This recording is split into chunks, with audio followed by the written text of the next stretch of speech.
Bienvenidos a la Escuela de Máximo Impacto, Departamento de Discipulado.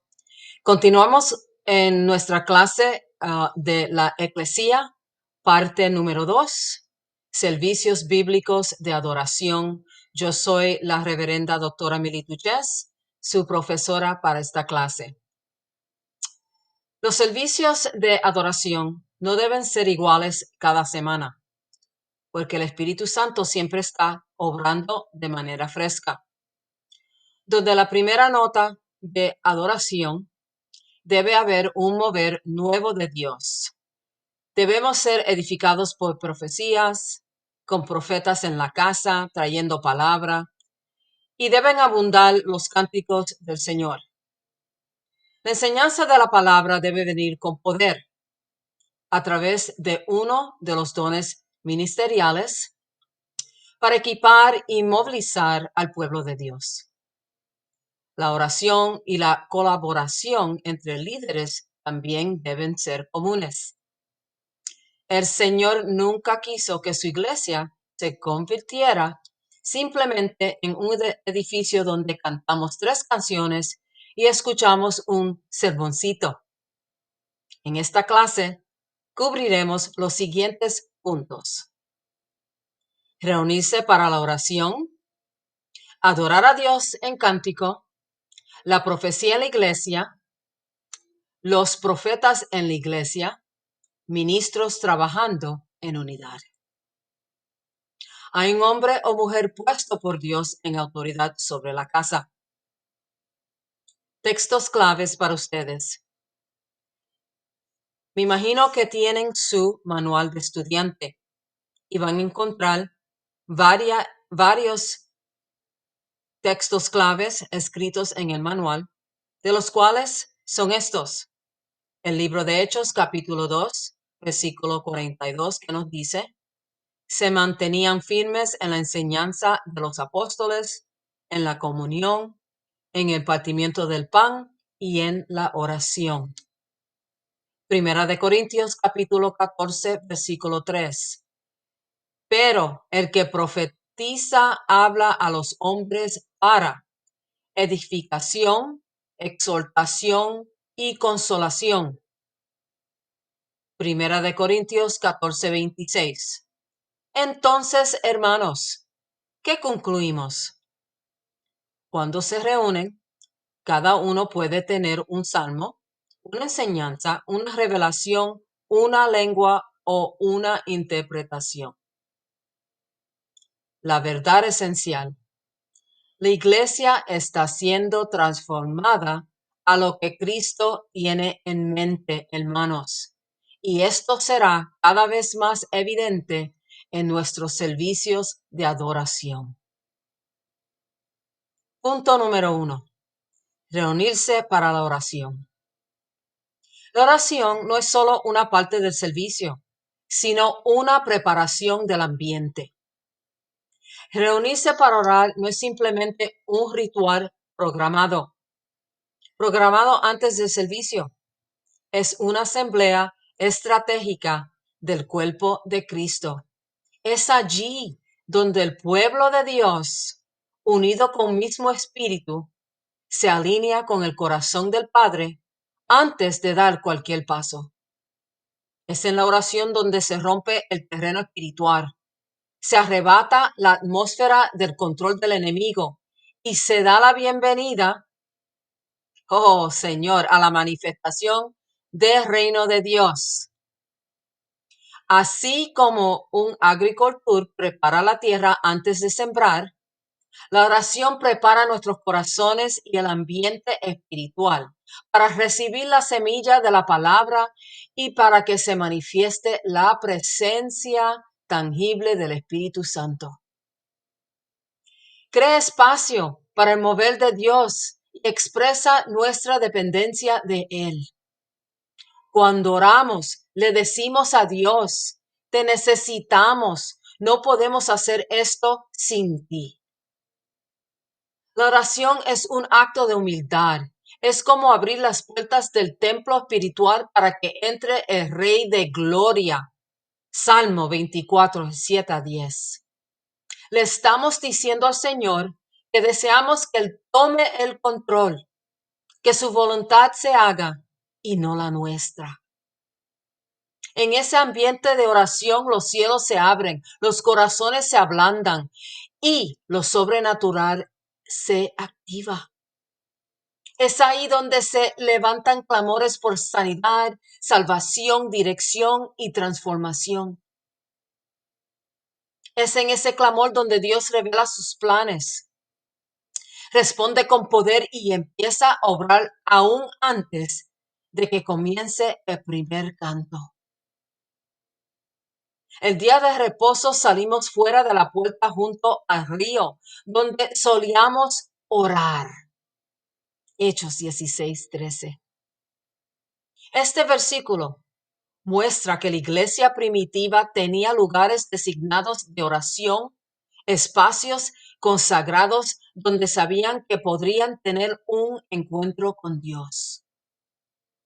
No dependían de una estructura física lujosa, dependían del Dios viviente. Estaban, hermanos, estaban comprometidos con la práctica regular de la oración comunitaria. Una reflexión para ustedes, pastores y líderes. ¿Cómo estás preparando espiritualmente tu servicio, tu culto cada semana? ¿Hay un altar de oración activo y visible en tu iglesia? ¿La oración tiene prioridad o es solo una formalidad? Preguntas para reflexionar, pastores y líderes. Un servicio donde la oración ha presidido todo es un servicio que invita a lo eterno a invadir lo natural. Líderes, si quieres ver gloria, debemos volver al altar. Hechos 16:13 nos dice, el día de reposo salimos fuera de la puerta junto al río, donde solíamos orar. Punto número 2. Adorar a Dios en cántico. La alabanza es unidireccional. Es nuestra expresión hacia Él. La alabanza es nuestra respuesta verbal, emocional y espiritual a la grandeza de Dios. Es nosotros hablándole a Él, exaltando su nombre, celebrando sus atributos, proclamando sus obras, hermanos, y declarando su fidelidad. En la alabanza no pedimos, simplemente le damos. Le damos la alabanza. La alabanza es un acto de reconocimiento, donde el corazón se levanta en gratitud y reverencia. Se trata de decirle a Dios quién es Él. Tú eres grande, tú eres santo, tú eres digno. No cantamos para entretener, cantamos para entronar al Rey. Salmo 84:2 dice, mi alma anhela y aún ardientemente desea los atrios de Jehová. Mi corazón y mi carne cantan con gozo al Dios vivo. Este versículo revela una pasión intensa. El alma que alaba quiere estar cerca. No se conforma con la distancia. Desea hablar en la misma atmósfera donde Dios se manifiesta. La adoración también es bidireccional. Él responde con su presencia y palabra profética, hermanos. Mientras que la alabanza asciende desde nosotros hacia Dios, la adoración abre la puerta para que Dios venga hacia nosotros. Adorar es más que cantar, es rendirse, es inclinar el corazón, postrar el alma, rendir la voluntad. Es un intercambio divino. Nosotros le damos devoción y Él responde con su presencia, revelación, consuelo y dirección. Es en la adoración donde el cielo toca la tierra. Efesios 5:19 nos dice, cantando salmos, himnos y cánticos espirituales entre vosotros y haciendo música al Señor en vuestros corazones.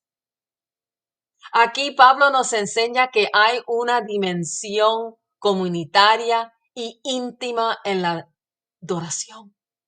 No solo se canta con la voz, sino también con el corazón. Es un acto espiritual. En la adoración, el Espíritu Santo se mueve. Fluyen las lenguas.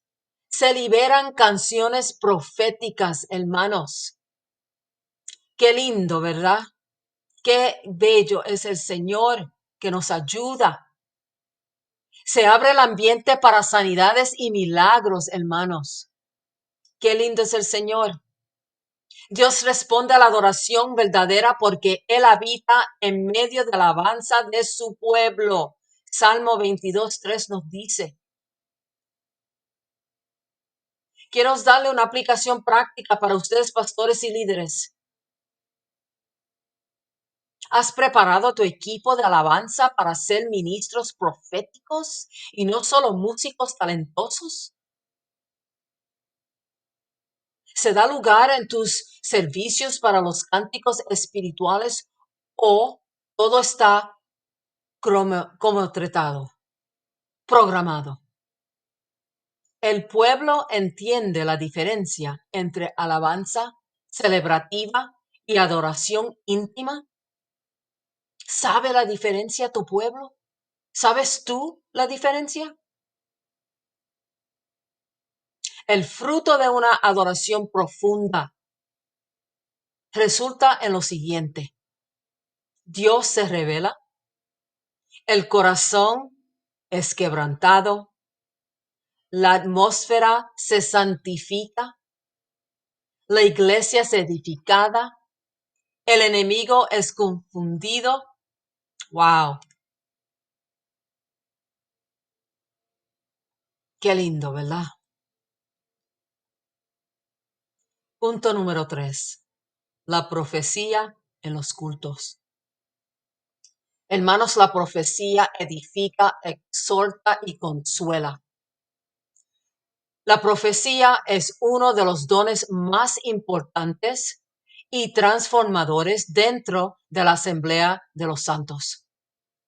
Es el hablar inspirado por el Espíritu de Dios, revelando su voluntad, dirección, consuelo o corrección para el momento presente.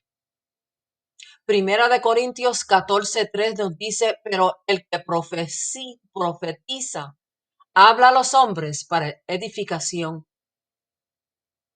exhortación y consolación. Veamos estas tres funciones principales de la profecía en su idioma original.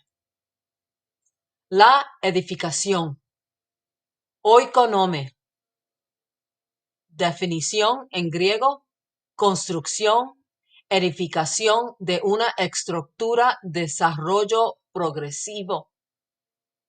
La profecía edifica como quien levanta un edificio, fortalece el alma, establece fundamentos espirituales y anima a crecer en santidad y fe. Exhortación, paraclesis, definición griega, llamado cercano, ánimo urgente, invitación ferviente. La profecía exhorta como quien llama con pasión el corazón del oyente. Nos recuerda nuestro propósito, nos confronta con amor y nos impulsa a obedecer la voluntad de Dios. Número 3, consolación. Paramicia, definición griega, palabra de alivio, aliento que calma el dolor o temor. La profecía consuela el afligido, calma el temoroso y ministra esperanza a quienes atraviesan pruebas. Hermanos, la profecía debe fluir en orden y bajo el Espíritu. Primera de Corintios 14:31. Pablo nos dice, porque todos pueden profetizar por turno, para que todos aprendan y todos sean exhortados. Pablo instruye que todos los que tienen el don pueden profetizar, pero bajo dirección del Espíritu y con orden espiritual. El caos no es evidencia del Espíritu, el fruto sí lo es. La verdadera profecía no interrumpe ni domina el ambiente, sino que coopera con lo que Dios mismo ya está haciendo en la asamblea. Primera de Corintios 14:33 nos dice, porque Dios no es Dios de confusión, sino de paz. Unas palabras hebreas importantes relacionadas a la profecía, hermanos. Aquí tienes 7 palabras hebreas clave que amplian nuestra comprensión de la dimensión profética en la Escritura. Naví, profeta, portavoz o vocero de Dios. Éxodo 7:1, Moisés será como Dios y Aarón como su naví, vocero. Naba, profetizar, hablar por inspiración divina, declarar lo que Dios está diciendo ahora. Referencia, Primera de Samuel 10:10. El Espíritu de Dios vino sobre él y profetizó entre ellos. Ra'á, ver, visionario. Definición, recibir o discernir en el Espíritu, tener visiones divinas. Referencia, Isaías 6:1. Vi al Señor sentado en su trono. Chaza, contemplar proféticamente. Ver con entendimiento espiritual, contemplar en lo sobrenatural. Daniel 7:2 nos dice que Daniel mismo dijo, yo miraba en mi visión, chazón, nocturna. Chazón, visión revelada. Revelación profética dada por Dios, mensaje divino, visual o espiritual. Proverbios 29:18 nos dice, donde no hay visión, chazón, el pueblo perece. Ruach, espíritu, aliento de Dios, espíritu viviente, viento o inspiración divina. Ezequiel 37:1 nos dice, la mano de Jehová vino sobre mí y me llevó en el espíritu. Ruach. Debar, palabra, declaración divina, palabra hablada de parte de Dios, instrucción activa y poderosa. Referencia Jeremías 1:4, y vino a mí palabra debar de Jehová. Hay unas direcciones prácticas para la profecía congregacional. Discernimiento y confirmación. Las palabras proféticas deben ser juzgadas. Encontramos algo sobre eso en Primera de Corintios 14:29. Humildad y sujeción. El profeta se sujeta al liderazgo espiritual. Tiene que haber fruto del Espíritu. Una palabra que no refleja el carácter de Cristo no ha nacido del Espíritu, hermanos. Unas preguntas para reflexión ministerial. Pastores, líderes. ¿Estás cultivando una cultura profética sana en tu iglesia? ¿Tus líderes saben discernir entre inspiración genuina y emoción humana? ¿Hay espacios, hermanos, para la profecía durante el servicio o está todo demasiado estructurado?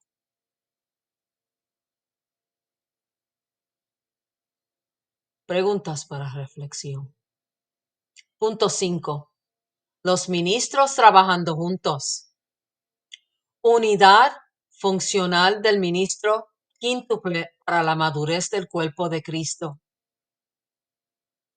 Y él mismo constituyó a unos apóstoles, a otros evangelistas, a otros profetas, a otros pastores, a otros maestros. Eso lo encontramos en Efesios capítulo 4, el 11 al 13.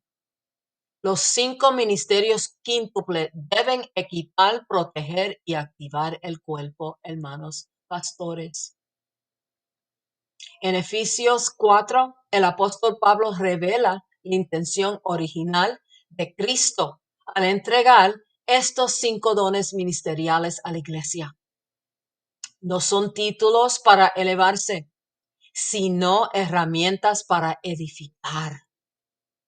No son jerarquías de poder, sino expresiones del corazón de Cristo para su cuerpo. Vamos a mirar, vemos cada dimensión, equipar, perfeccionamiento, ajuste completo, restauración, capacitación.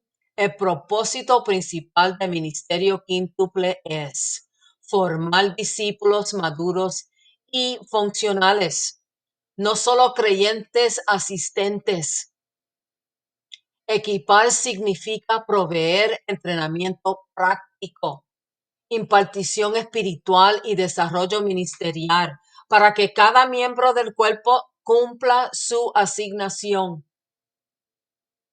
Efesios 4:12 nos dice, a fin de perfeccionar a los santos para la obra del ministerio. Esto implica, hermanos pastores y líderes, desarrollar dones espirituales, enseñar doctrina sana como la que estamos aprendiendo en este momento, activar identidad y propósito, enviar obreros maduros. El ministerio quíntuple también está para proteger. Es un muro de contención contra falsas doctrinas, abusos espirituales y sistemas manipuladores. Son guardianes del DNA del reino, responsables de conservar la pureza de la fe, la integridad del liderazgo y la fidelidad bíblica. Efesios 4:14 nos dice para que ya no seamos niños fluctuantes, hermanos.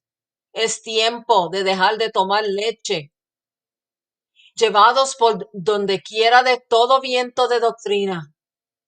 Los líderes maduros detectan falsas enseñanzas encubiertas, espíritus de división, motivaciones egoístas disfrazadas de revelación.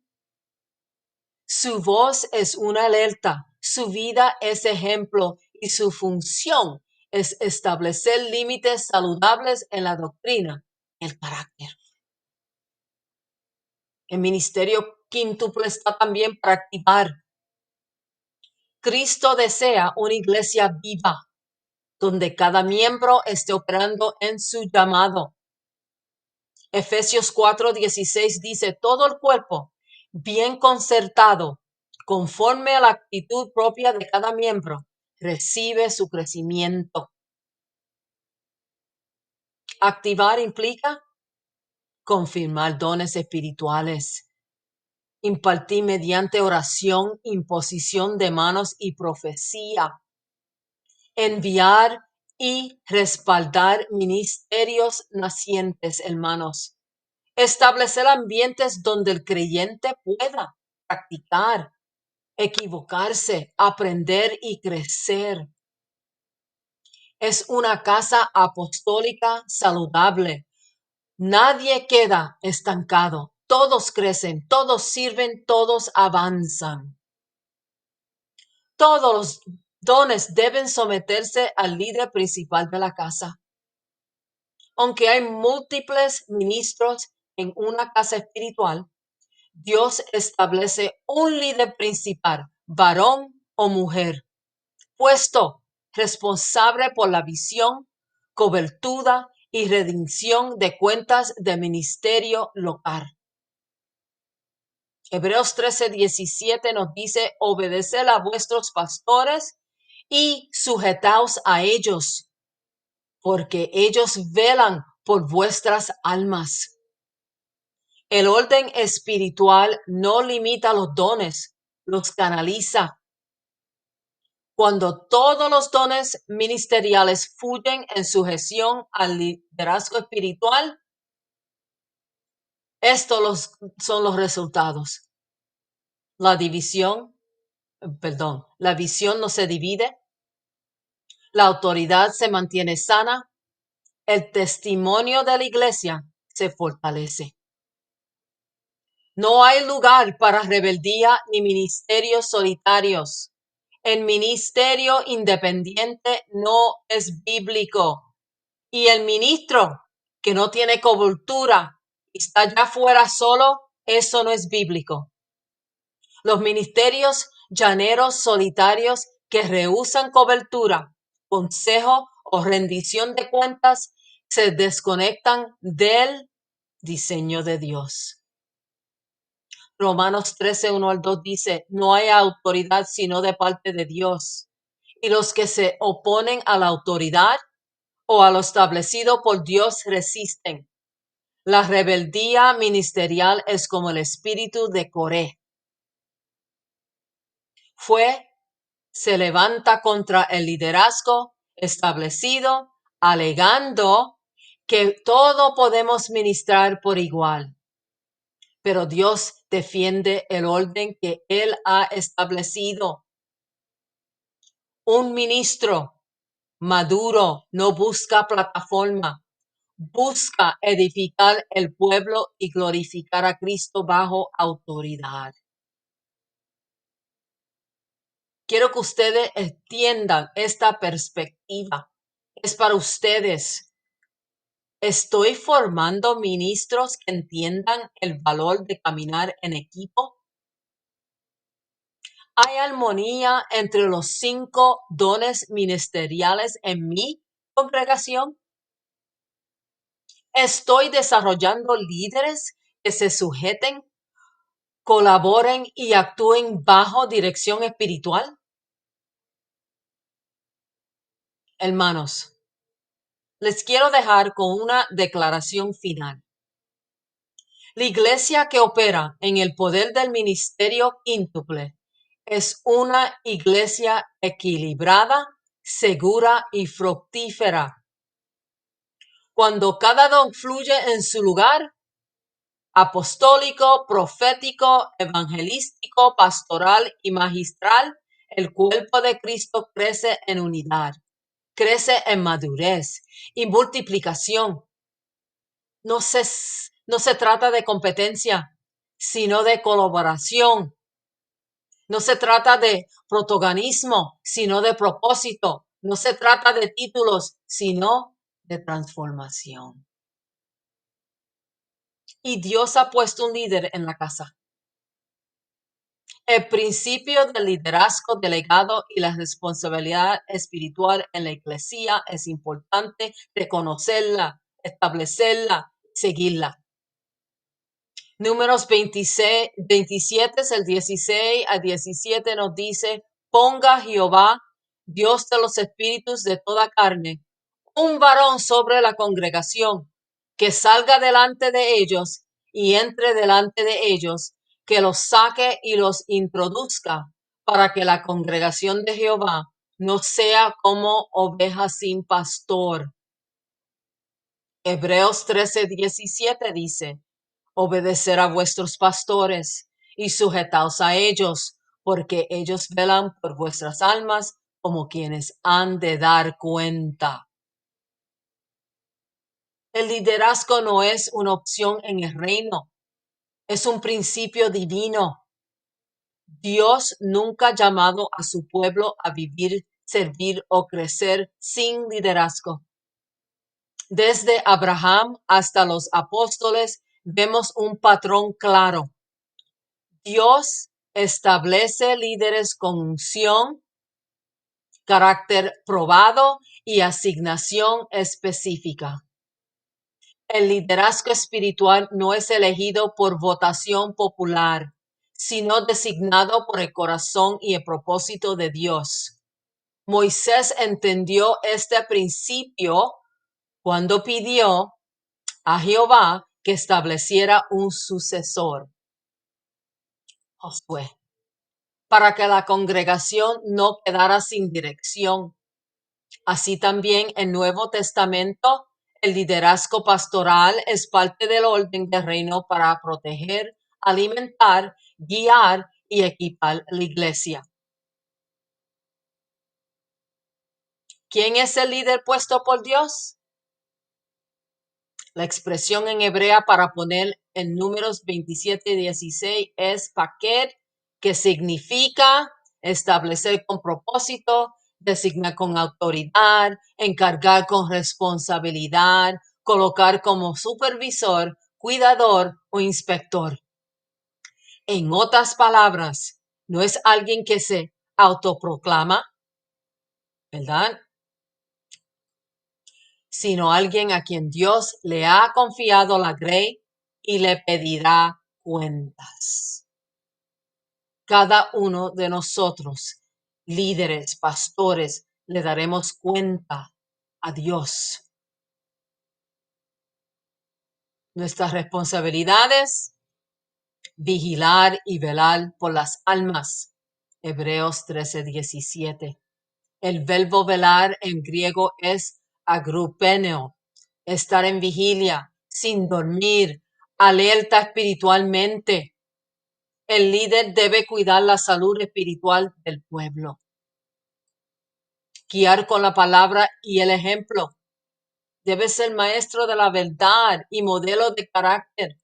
No solo habla, sino vive lo que predica. Liderar con humildad, no con dominio. Primera Pedro, capítulo 5, 2 y 3 dice, apacentar la grey, no como teniendo señorío sobre los que están a vuestro cuidado, sino siendo ejemplos de la grey. Rendir cuentas a Dios. Un líder espiritual no solo lidera delante de la iglesia, sino también delante del trono de Dios. Y el pueblo también tiene responsabilidad. ¿Y cuál es esa? Hebreos 13:17, que la hemos hablado ya, obedecer y sujetaos. Estas palabras son fuertes, pero necesarias. Obedecer en griego es peitho, confiar, creer, dejarse persuadir. Implica una actitud voluntaria de confianza hacia el liderazgo. Someterse es hupeiko, ceder gentilmente bajo autoridad. Todos nosotros tenemos que sujetarnos bajo la autoridad, sea en la tierra, sea en el sea en la tierra, sea en el cielo. No es esclavitud ni manipulación, sino reconocer el orden de Dios.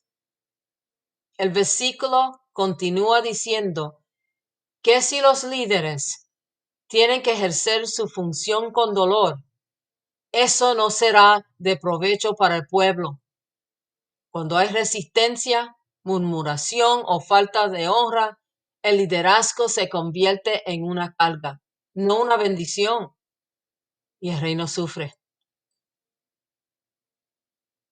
Una advertencia: no hay cobertura sin sujeción. Muchos quieren bendición y promoción sin cubrirse bajo el liderazgo divino, pero no hay envío sin alineamiento. Incluso Jesús, siendo el Hijo de Dios, estaba sujeto al Padre. Y el centurión romano fue elogiado por Jesús por entender este principio. Mateos 8:9 nos dice, porque también yo soy hombre bajo autoridad. Quien está bajo autoridad, tiene autoridad.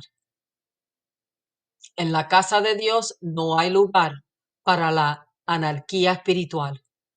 No hay espacio para ministros sin cobertura. No hay aval para dones que operan sin responsabilidad. No hay crecimiento duradero donde no hay orden divino. El liderazgo espiritual no es control, es cuidado. No es dictadura, es protección. Cuando un líder puesto por Dios guía con carácter piadoso y visión clara, la casa prospera, la unción fluye y el cuerpo maduro. La Iglesia de Cristo no es una institución fría ni una organización sin vida. Es un organismo espiritual lleno de propósito, poder y orden divino. Cuando cada parte opera en su lugar, conforme al diseño del reino, la iglesia se convierte en un instrumento glorioso para establecer el cielo en la tierra. Para concluir, la iglesia se reúne para orar con fervor, cambiando atmósferas y trayendo dirección divina.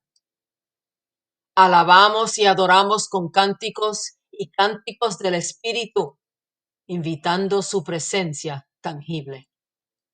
La profecía edifica, exhorta y consuela, preparando los corazones para la obediencia.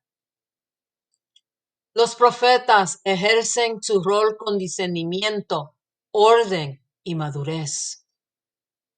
Los 5 ministerios quíntuple trabajan en unidad, equipando, protegiendo y activando el pueblo. Y sobre todo, hay un hombre o una mujer puesta por Dios, responsable de liderar con temor de Dios bajo el modelo bíblico. Gracias, hermanos. Aquí concluimos con la clase Eclesia, parte Dios. Parte 2. Dios me los bendiga.